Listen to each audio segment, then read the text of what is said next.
अमेरिकी राष्ट्रपति Donald Trump ने H-1B वीजा पर $1 लाख वार्षिक शुल्क लगाने के आदेश पर हस्ताक्षर किए। इस व्यापक बदलाव से भारतीय कामगारों पर सबसे अधिक असर पड़ने की उम्मीद है, जिसको लेकर हरियाणा के कैबिनेट मंत्री अनिल विज ने प्रतिक्रिया देते हुए कहा कि भारतीयों पर किसी प्रकार का कोई असर नहीं पड़ सकता। सैम पित्रोदा ने कहा कि पाकिस्तान, बांग्लादेश और नेपाल में घर जैसा महसूस होता है, जिस पर विज ने कांग्रेस पर तंज करते हुए कहा कि हर माँ बाप को अपनी औलाद के घर जाकर अपने घर जैसा ही लगता है।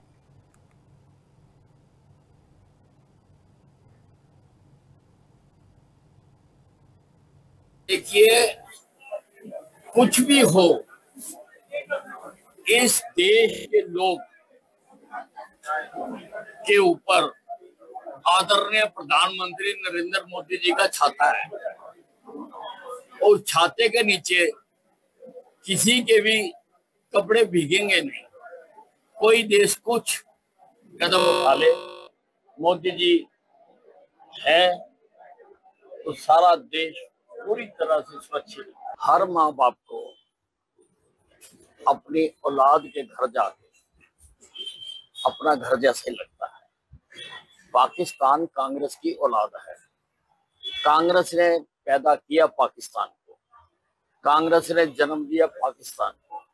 हमारी आजादी की लड़ाई में शुरू से लेके अंत तक 2 राष्ट्र बनाएंगे, यही एजेंडे में नहीं था, और वो भी धर्म के आधार पर बनाएंगे।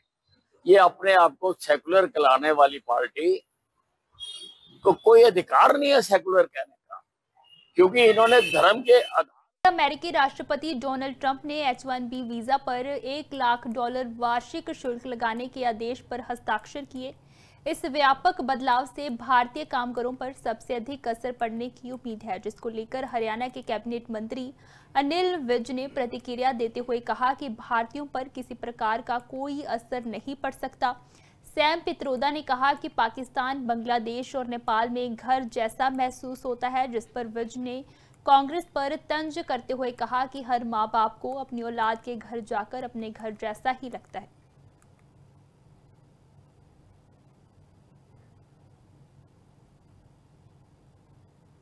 देखिए, कुछ भी हो, इस देश के लोग के ऊपर आदरणीय प्रधानमंत्री नरेंद्र मोदी जी का छाता है और छाते के नीचे किसी के भी कपड़े भीगेंगे नहीं। कोई देश कुछ कदम उठा ले, मोदी जी है तो सारा देश पूरी तरह से सुरक्षित। हर माँ बाप को अपनी औलाद के घर जाके अपना घर जैसे लगता है। पाकिस्तान कांग्रेस की औलाद है। कांग्रेस ने पैदा किया पाकिस्तान को, कांग्रेस ने जन्म दिया पाकिस्तान को।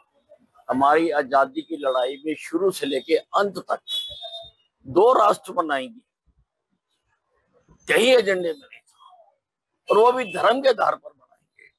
ये अपने आप को सेकुलर कहलाने वाली पार्टी को कोई अधिकार नहीं है सेकुलर कहने का, क्योंकि इन्होंने धर्म के